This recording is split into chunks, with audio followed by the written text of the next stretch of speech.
New at 3, a hair salon in the east side of the valley is struggling after its air conditioning unit was stolen. The owner of Fiesta Hair Salon near Charleston and Lamb says she noticed her AC unit was stolen in early December after she went to turn it on. She believes the thief stole the unit for the copper wire. She says her current insurance policy does not cover the cost of a new unit, which is $7,500. It's also not the first time this has happened. 4 or 5 years ago, the nail shop, me, and the empty building next door got our air conditioner stolen.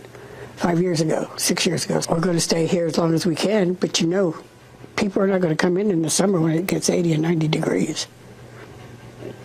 Then we're really going to hurt. The hair salon employs 6 people. A police report has been filed with Metro. And on that note, there's